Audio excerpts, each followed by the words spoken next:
All right, we're back. There was a little technical difficulties. Had to work on a couple things. I couldn't hear Matt. Matt couldn't hear me. So the perfect way to host the show. Let's get back to it though. I actually lost my train of thought there for a minute because I was like, oh, I hope Matt's making a great point. Like the muted part was sounded great to me. Let me just go ahead. So what I was gonna say is I was talking about the defense and how there was a goal in the first half or first quarter, even I think it was, where I think it was Rice and Figueres or Rice and somebody else, but they both went with one guy and left the guy that was cutting to the crease open, and that was one of the easier goals that they were able to score. Mm-hmm. But my point that I was making was like that those mistakes are bound to happen. That's growing pains. So yeah, and once again, kind of like the McCool letting the ball out of his stick after a save, like it didn't hinder the game, and it's stuff that they'll kind of clean up after the fact. And I was talking about the LSMs, like whether it's just one guy or multiples, like as long as they're all on the same page and it gives guys breathers so that they're fresh, I'm cool with it. Like, and I had said that I noticed that they were having Dwan play on the wings because he's really good in between the boxes, but you got to keep him down low. So I thought that was interesting too.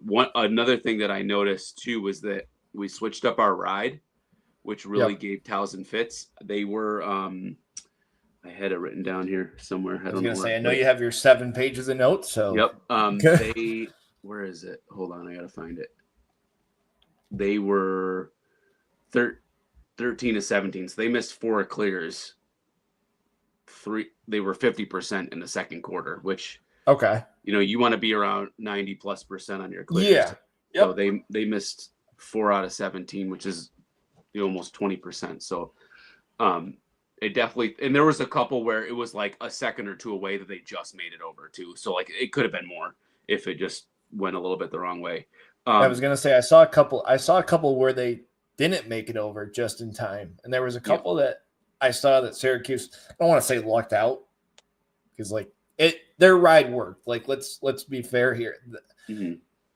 They lucked out that a team hadn't seen it. That's the way that I'll say it. Yeah. Yep. It was a good bounce back game for Johnny in terms of bringing Vermont to this game. But same thing we were talking about with the Vermont game, like who's the second guy going to be, and are they good enough to fill in that role when Johnny either needs a break or jumps? Because like I think Rachuza was his main backup, and I think he went 1 for 4. Yeah, so like that's not great. Granted, it's only for 5 faceoffs of the game, but those could be the difference maker in a close game. So one thing that I looked up for both games was our man down is fantastic. Yep. Between the 2 games, the other team was 2 for 10, which is incredible. And then we were 3 out of 4, which also very good. Which I think is something we didn't see last year. Like we saw them kind of struggle for a little bit. I don't want to say struggle, right? Because they were really good, but they were amazing 2 years ago. Right. A little bit of a dip last year. They were still good, but not as good as the year before. I was going to say they've taken a step forward so far in that category. Like, I think moving a couple people around kind of helped that. Like they returned everybody. Obviously, moving a couple people around kind of made that better, in my opinion. That's an ins and outs thing, but that's where Burt Whistle's going to thrive because he is the guy who is the good inside finisher. Yep. Which that's where they put him on the man up. So he's going to be good there. Let's see. I want to double check the attendance before I make a comment about the attendance. All right, so the attendance has been good all year. That's the comment. I just wanted to double check because there was a message I got after the first game that 5, and he's watching right now. I'm sure he'll have a comment to make. That 5K was a great starter game for attendance. I love that number. If they can keep that number consistently throughout the whole year, I'll be the happiest person, and you won't hear me criticize the Syracuse fans at all because I've been known to criticize the attendance before. I won't criticize that at all. It was down to I think 3K but it's a Monday night game, so I can accept that, right? Because it's a weekday game. Yeah. It doesn't really fit for a lot of people. It's just the way it works. I mean, both games, like Friday at was it 6? That's still tough because people work and stuff. Right. There was over 4,000 people there, and then Monday was just short of 4,000. So I mean, I think that's pretty good considering. My only hope is that for like Hopkins, like on a Sunday, that the dome is not packed, because it's never going to be packed. Like, just because the dome, they could push 8, 9, 10. Yep. Especially like in the next month, if Hopkins keeps playing the way they're playing, and we keep playing the way we're playing, that could be a like 1-3, 2-3, kind of matchup. So that, like, those kind of games when the teams, and it's just like basketball or football, right? Like, you have to take the elements into factor, like, because if the teams aren't doing well, basketball is a prime example right now. Last week we hosted one of the best teams in the country in Duke, but you could buy tickets for $7 online. So cheaper than lacrosse ticket. Just want to point that out, like, for a lot of people. So, and there were people there who just went to see Cooper Flagg play. So, but when this team is doing well and they're playing top ranked teams, like when they host a team like a Virginia or Hopkins, in particular, who have such a long history with us, not just ACC history, but like people will show up for that. So, and Sunday is almost like, I almost think that's better, because like I feel like there's more like youth sports on Saturdays than there are on Sundays, because like Sunday is typically like get your groceries done, do the laundry, like, and if it's I think it's like a 1 o'clock game. I think so. I have to look that up. And I'll just say, selfishly for me, my work schedule, that's my day off. So I'm A-okay with that. They could have every game on a Sunday for all I care, and I'd be the happiest person in the world. I want a little Friday night game, obviously. I want not a 5 o'clock game. I want like a 7. If they could do like a 7 o'clock face-off. I know they never will, because the logistics just don't work out. Like it just doesn't work out, but I'd love it if they could do like. We talked about it last week. Yeah, like, we're also at the mercy of basketball too. Like, I have a friend who works in dome operations, and she she's the supervisor for the all students who do like the changeovers, and she runs changeovers, and it was like every other day they were switching between basketball and lacrosse last week, and I sent her a little message like, I hope you're doing okay, because this is nuts.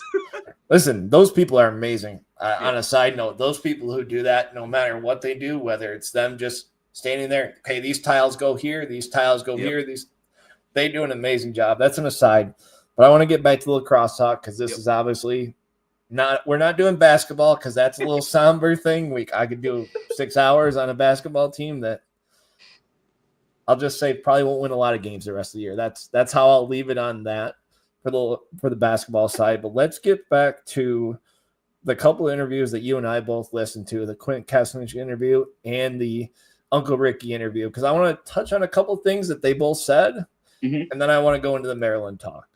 Okay. So let's do Uncle Ricky first, and then we'll touch on Quint, if that's okay with you, if we're good with that. Sure. Yeah. So Uncle Ricky said a couple things. The first thing he said, we already touched off, what's a face-off guy?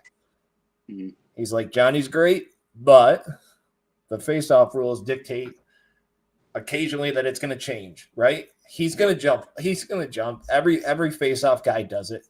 Yep. It's so easy to do it.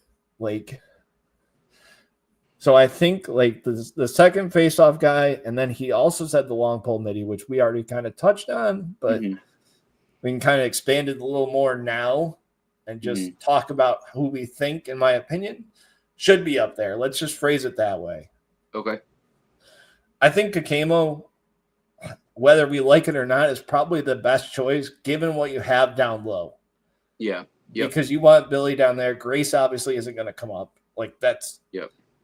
And Billy's probably the other option, but I want Billy down low.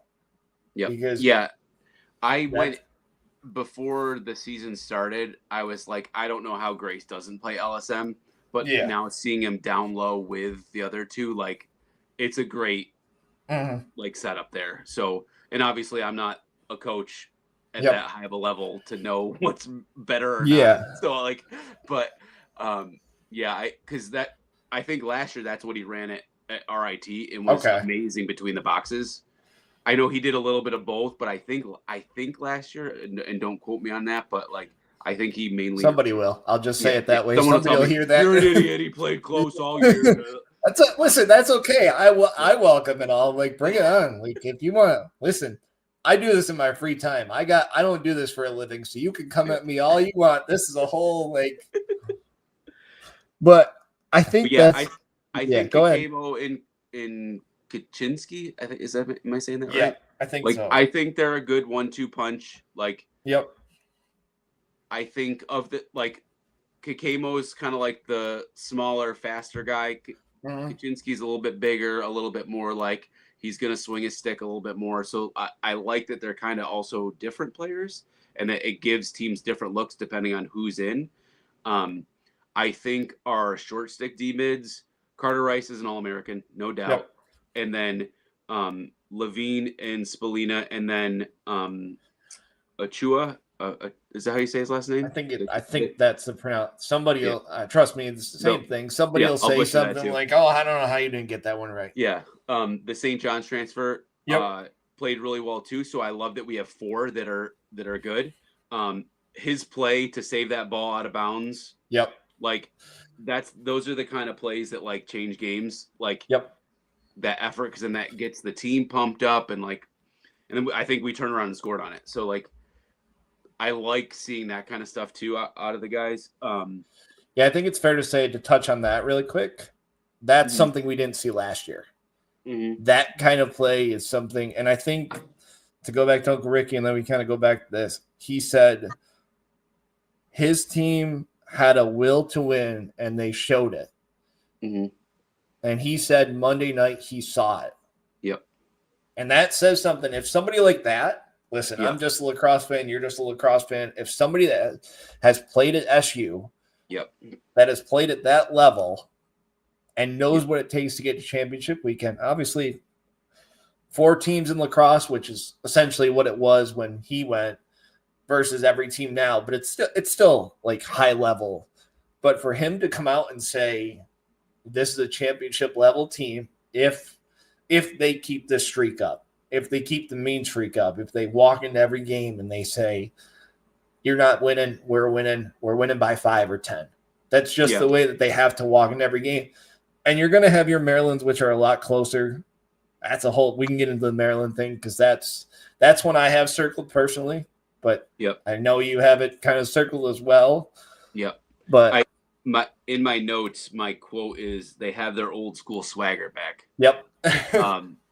And I haven't directly talked with any of the players, but like you just get that feeling like they feel like they're going to be able to beat anybody because they got all the pieces there. Like there's not really a weak link that's not one that is going to be glaring, like the things that we're talking about, whether it's a second line, whether it's a second face-off guy, those are so nitpicky little things, right? That it's like we overall as a whole we're good, particularly after watching the Towson game and how we just shut the door at the end. I'm I don't know if there's anybody on the schedule that I'm worried about.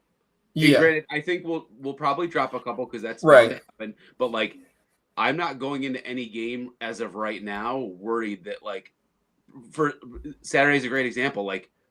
Especially watching how Maryland played. Yeah, I want to dive into that on the Maryland preview, obviously, but I want to touch on the Quint stuff. Yep. First, and then we can kind of, because I had to look at the box score and make sure I looked at it right for the Maryland Loyola box score is what I'll say.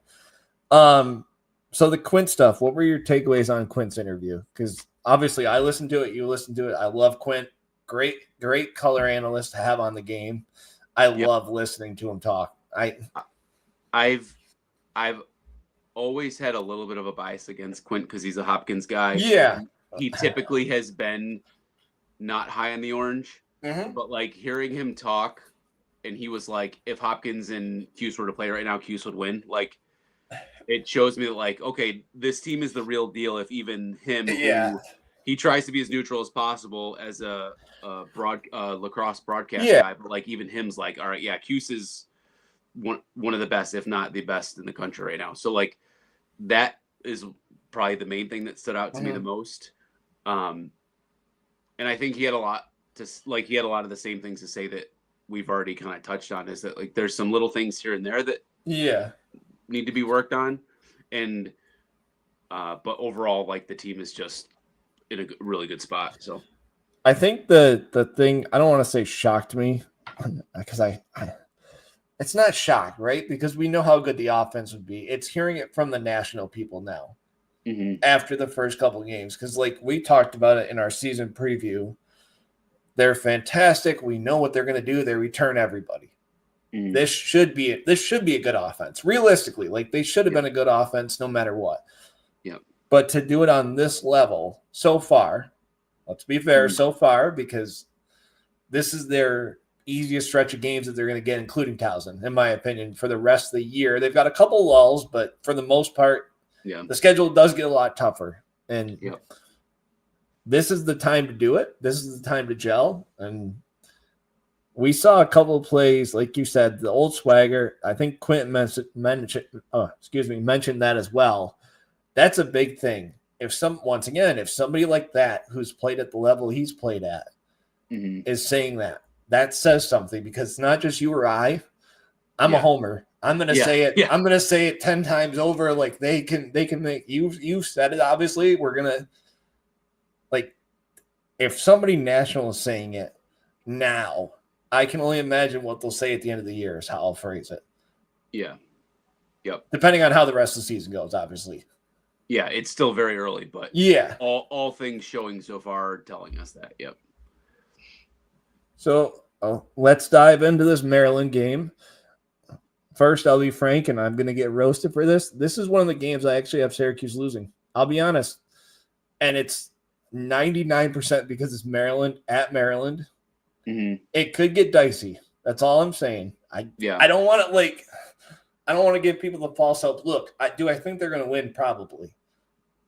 Would I be shocked if they lose by 1 goal? Nope. I hate to say it that way, just because it's. I don't think if they lose, I'll say it this way, Matt. They're not going to lose by more than 2 goals. That's just a gut feeling of mine. Like, I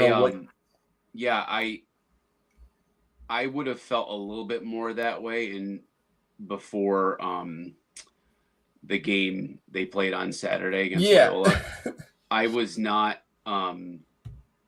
impressed with them from what I saw. I didn't watch the whole game, so I'll be honest, I did not watch the whole game. I'm trying to pull up their website and I can't find what the heck. Are you looking for their box score? Yeah, I was gonna pull that up, but it's. So I have it here. If I can read it off to you. UMD won. Maryland outscored them 5-2 in the fourth. That's the difference in the game. That's the easiest answer without going through the whole and trying to confuse everybody explaining box score side of it. Yeah. So that game didn't. I watched like the part of the fourth quarter and then the overtime, and I wasn't. It didn't like coming out of it. I wasn't like worried about it. Yeah. And the other thing I wanted to look at was face-offs because I didn't know who their face-off guy was. But I had to look. I'm trying to look it up too because I want to. Their box scores are weird to look at. I'll just be. Yeah, I mean they did pretty well on face-offs. They went 13 out of 19, so they did pretty good. But I think we will match up fine there. I'm interested to see how that goes. But I watching that Loyola game or what I saw of it, like I wasn't overly impressed, and I'm not too worried. I think it'll be a close game just because, like you said, it's Maryland at Maryland. Yep. But I think this is the one that we get over the hump with them. It's been a while now. And we saw from last year, we talked about it last week. Like we were this close to beating them, and we've only gotten better. And I don't know if they're a better team compared to last year. So, see, I wish I had a Maryland fan. I wish Brian was here because he can channel the inner Maryland. he could try and defend the Maryland side. Obviously, we know but you know what I'm talking about. Yeah. But like Googs on Twitter is gonna roast me for all this. I wish I had his like phone number or Twitter, because I would get him on here in 2 seconds. Because I'd be curious to get like the Maryland's fan side, right? Because like our side is we should win. Yeah. Now Maryland's side is obviously going to be the same, but I'm curious how they feel after the Loyola game, because that's a big. Because like they somehow, I'll say it in the way that. Yeah, I mean, doesn't make. Go ahead. They've got the lucky leprechaun when it comes to overtime games, is all I'll say, because I've never seen a team that could win more overtime games than them, is how I'll phrase it. Like, they had 18 turnovers. That's a lot.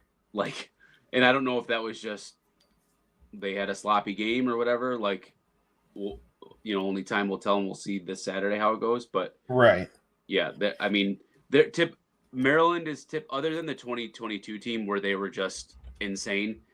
Maryland is typically not we're going to score 20 goals a game kind of team. So they're more of a defensive mind. Tillman's a defensive guy. Like, so they're slow down the game. We're going to just grind you out, beat you 11-10, 10-9. But like our offense is the opposite of that. So like, I think that bodes well for us if we can keep the pace a quick one. And keep it up and down and up and down. The other thing that's interesting to me is the weather and climate going to play a factor? Because we haven't played outside yet. I was going to say, I was just about to mention what the weather is down there, because I do have family that lives down there. They got about 6 inches of snow in DC. Yep. So I don't know what it is in College Park, but it could. Like, it realistically could, right? Because if they get 2 inches of snow, look, Syracuse plays indoors. We all know that. Not a lot of college teams play in the snow. It's just the way lacrosse is. Like Denver's, obviously, Michigan's, a couple of those northern/western, they get it. But like, I can't remember the last time I saw a Syracuse team play in the snow at an opposing stadium. I'll just phrase it that way, right? Because we saw it just Hobart last year. Well, Hobart, okay. I should say outside of New York. That's the easier way to say it. Like, because like Hobart, we expect it, right? Like but like, I don't know how this team responds. And this is that gut check. Even snow aside, like, this is the first time they're going to be playing a game outside in the cold too. Like, so if I'm Gary, and once again, I'm not a Division I college coach, but like, I'm doing some practices outside on the field behind Ensley, like, just to get them out in the weather and get used to it again. So, it's that I'll be interested to see if that plays a factor at all.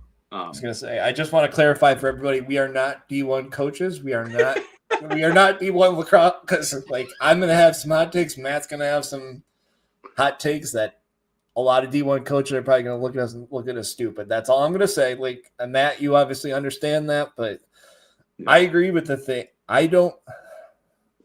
It seemed like they've already been practicing outside from what I saw to begin the year. Maybe I'm wrong about that. The pictures that I've seen, the videos that I've seen, the public ones, I'll just phrase it that way, are outside. Yeah. Now, whether they were outside in a 10-degree day is a whole different ball game. Obviously, they probably aren't. Let's just be fair here. Nobody wants to be outside playing lacrosse in a 10-degree. Yeah. But I think that's spot on.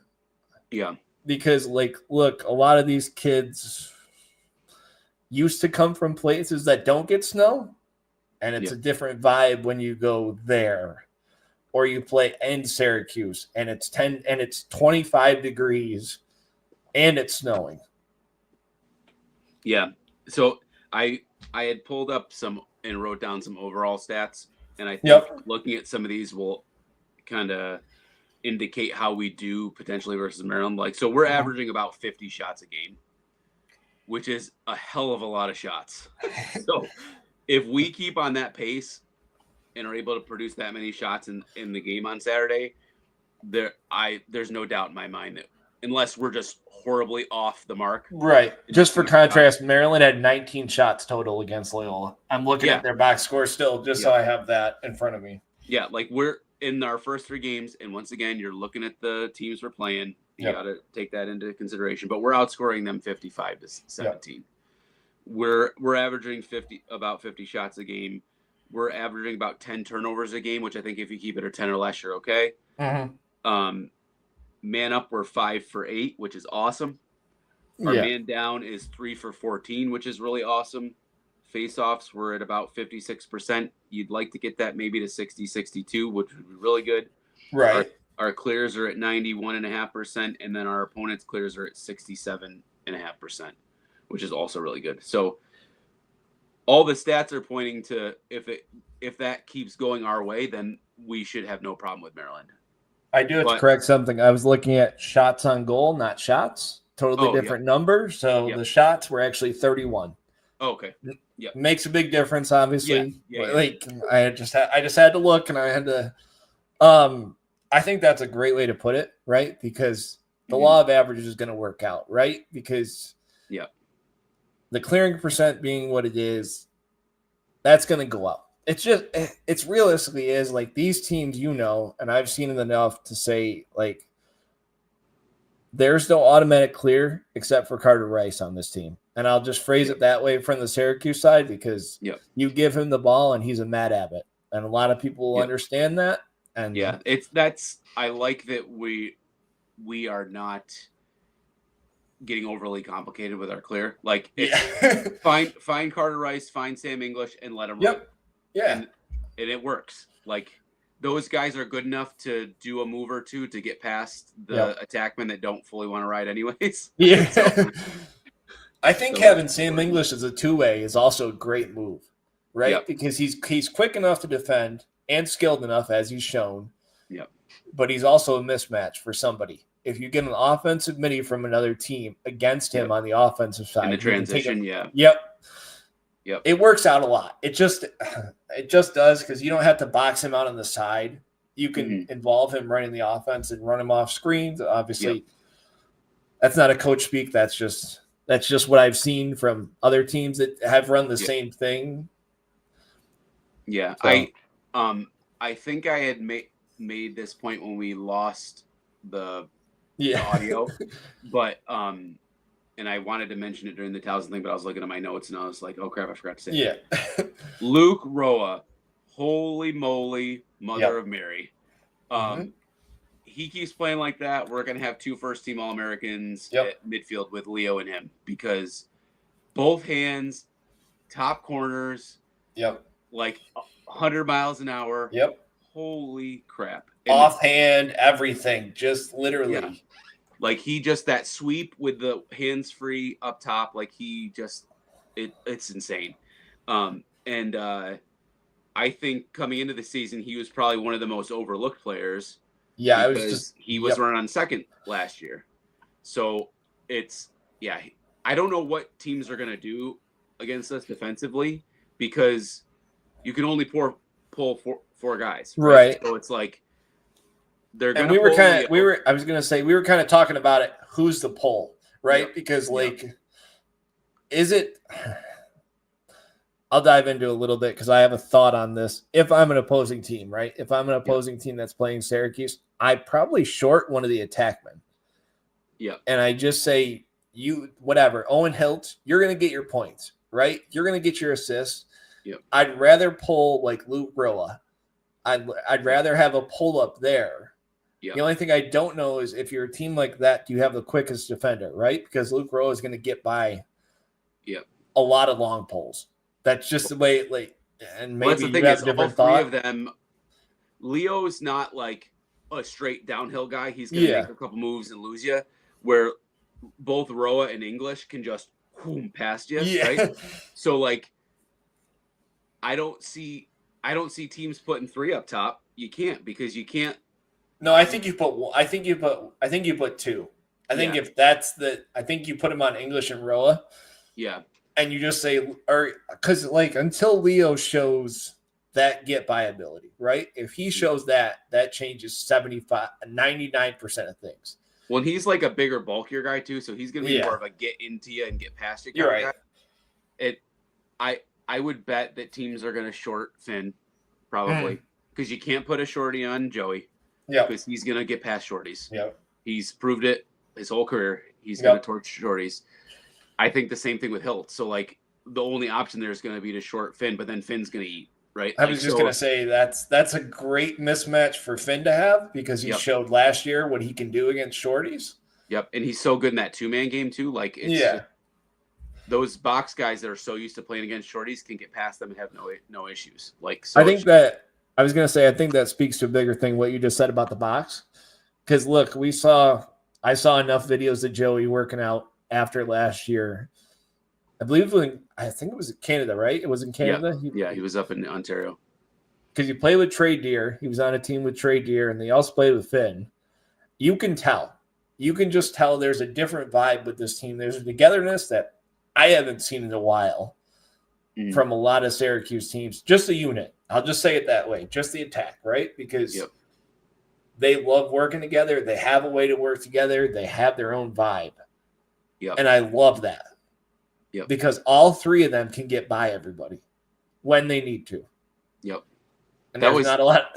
That was one of the other takeaways from Towson, and I think Brian tweeted it. It was like all these people saying Joey can't dodge a pole. Yeah. And then he gets by his defender like twice to have nice goals in that game. And it's like, all right, well, he's shutting everybody up. So I was going to say on a bigger note, I think the Joey thing, I hate to say this. I hate to bring this up in this way. I think the 22 kind of got to him the first couple of years, if I could say it that way. Mm-hmm. Like he got I don't want to say Jordan Evans because that's not a fair comparison for that. Because Jordan Evans got bit by the 22 buck. I think Joey got in his head a little bit about it, is the way that I'll say it. Tried to do too much. I think that was definitely his freshman year. Yeah. I think he felt the weight of like, I gotta be the do-it-all guy. And he was a freshman, right? Like so he's gonna make those mistakes. I think he improved on it last year. And then this year, like now having 2 years under his belt, 2 years of box over the summer, like he was one of only 2 college guys to play on the U.S. team at the World Games. That's huge. Like on a site. You can tell he's on another level, and he's gonna do what the game brings to him. He's not gonna force anything. He's just gonna work hard, outwork everybody, and score goals and get assists. And he's an animal. All right, so let's get to prediction time. Then we'll kind of end it on this because we can listen. I can talk about unless we want to talk about the inside Syracuse stuff more about the offense. Unless you want to make it, unless you have any other in your 7 pages of notes. I don't know what other notes. No, I think I covered everything. Yeah, we can. Okay. I just want to make sure that because I know I saw your notes before, so I just want to make sure you got them all out, and then. Just a scheduling note before we get into that. I have reached out to a couple former SU players, and I have to get the dates locked down. I'll just say that for people. It's trying, Matt, I'll reach out to you, obviously, and we'll talk about that. I also reached out to Mike for Uncle Ricky because he wants Uncle Ricky. I'll just say it that way. So, but Uncle Ricky is one of those people, and I also have a couple of Syracuse reporters that I want to have on because I'm curious to get the media side.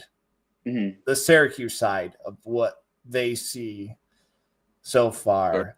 I've also got somebody coming on for the women's because I want to I don't know. Listen, I'll be honest, when it comes to that, I don't know much about the women's game. Yeah. But the person the person we have coming on knows a lot more about it. I'll just phrase it that way. Nice. Yeah, I watched a part of I'll say something for 2 minutes on the women's team, and then we can give our predictions and be done. Yeah.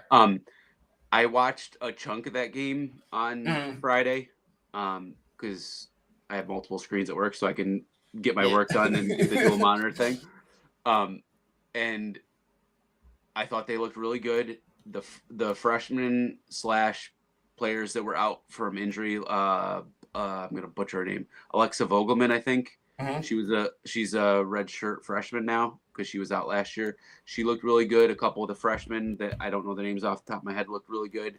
Hey, I'm pulling up their box score because I just want to look this up just so I have this in front of me just in case. One of them, I think, last name's Cotter. Okay. I want to say. But I mean, Olivia and Emma were great. Yeah. They picked up right where they left off last year. Emma Ward's probably my favorite player. I love her. She's awesome. She's got a swagger to her that I just really enjoy. And she rocks 44, which is cool. It's a nice little Syracuse homage, if I've ever seen one for that. All right, let me just... Melina Cotter. Yep. Who was the other freshman players? Was it Munchik? Is that... I think she's a sophomore. Okay. There's one that's a transfer from Maryland. I can't remember who it is. Like I said, before the women's lacrosse people come at me, I don't really watch the women's games, and I'll be blunt in saying it that way. I'd love if there's somebody that is a Syracuse fan, I'll just say it this way, and Matt, maybe you'll agree. I'd love to get the women's side on it. So if they want to come on sometime and discuss the women's side, the same way we're discussing the men's, I'd love to have that happen. So if there's anybody watching this, or if it reaches somebody like that, I'd love to get that person on. I think Munchik or Munchnik, however you say her name, I think she's the Maryland transfer. Okay. Yeah, the junior. I think she's the Maryland transfer. And then we have one that's a Princeton transfer. I think that's DeVito. Okay. I don't remember off the top of my head. But yeah, I thought overall they looked really good. I'm excited to see how they continue to progress, and as they start to have a higher level of competition, how do they fare? So yeah, I'm excited to see what they can do. I think the general statement I heard from somebody in the lacrosse circle was this team is national championship bound, and that was the statement that I heard after Friday. Nice. And that's, I mean, Quint said it on his interview. Yeah, we could have two orange teams in the Final Four because I mean, once again, I'll be fair. The person in that circle, I believe, is a Syracuse homer, so I'm not going to act like it's somebody that's. Look, I mean, we talked about it on the first episode. We both think the men's team is national championship. It's championship weekend bound. It's the standard. If they get both. I want to say Virginia was the last to do it. Somebody's going to, once again, I'm going to get bit by it. I know, I think UVA. Somebody's going to, I wish Mike was here because Mike's good at fact checking some of that. He actually knows. He may be a Duke homer, but I can't wait to get him on to grill him about Duke. On a side note, for what they didn't do to Jacksonville. We'll just talk. We'll talk about that in the private chat with Mike because I haven't roasted him yet about that. But let's get to some predictions, then we'll wrap it up here. We'll get everybody along their way. So I'll actually let you go first because I have to think about this one. This one's a tough one, actually, for me. I think it's going to be like a 14-11, 14-10, something like that, Cuse win. I think Maryland's going to try to dictate the pace. We're going to try to slow it down. So I don't think we're going to put up as much as we have been. Right. But, I think we're finally going to get over the hump. I can see it being like a 14-10, 14-11 kind of game, 13-10, something like that, where we just eke it out. But I don't think it's going to be a 18-10 kind of game. That's not going to happen. So, and if it is, I will be pleasantly surprised and happy about that. And then I'll really be feeling good. I was going to say, unless it goes the other way, let's just be totally fair. So I actually have around the same number. I think 3-goal game. That's just the realistic thought. Mm-hmm. I think Syracuse ultimately wins. I know somebody's going to say, oh, you said Syracuse probably loses this game before. I just think that this is one of those games that I had circled. That's my thought. This is one of the games, I don't want to – worst comes to worst, if they lose, I'm not really shocked. I hate to say it that way because it's Maryland, right? We both talked about it. It's Maryland. It's at Maryland. I'm not really shocked, and it's not really the worst loss. If they had lost to somebody like Vermont, I'd have a whole different approach to this game. But they didn't, obviously. So this is a game I don't want to say afford to lose, but it might not be the worst thing to get the loss out early. That's how I'll phrase it. Yeah. Get it out early, then you learn from half those things, and you get back to the drawing board. All that fun stuff. Yeah. It's one of those where we should win. If we're taking, we've talked about how, the past 2 years, it's taking steps in the positive direction, right? So this is one where we should win. Yep. Like if we're continuing that trend of making steps in the right direction, we should Yep. win it. Find that way to win. You know, we didn't close out games last year. We were this close in however many games. Now it's time to be able to pull that off. So I was going to say my only concern, and this is just the ghost from last year telling me this. I don't want it to be a 1-goal game going into the fourth quarter. Just let it be like Syracuse have a 6-goal lead or some fluky that happens. Yeah. Because if it's a 1-goal game, then my prediction honestly would change. I'll be fair in that. Like then it's a toss up, right? Because then Maryland could pull out a fluke face-off win, and then they go down, and then there's a goal mouth violation, and then we get into the whole goal mouth, and then they get the ball, run it down 5 seconds later, and if they do that again, I'm probably turning the TV off, and I'm never watching lacrosse. I'll be bluntly honest in that how that worked out last year. 2 years in a row, if that somehow works out in College Park, I'll just say it that way. I would say you'd probably feel the same way. So yeah, so we'll end it on that, and then we'll be back. I think, like I said, we're gonna try and get a consistent schedule of every week. Given we'll see how yours and my schedules kind of, obviously they're kind of fluky.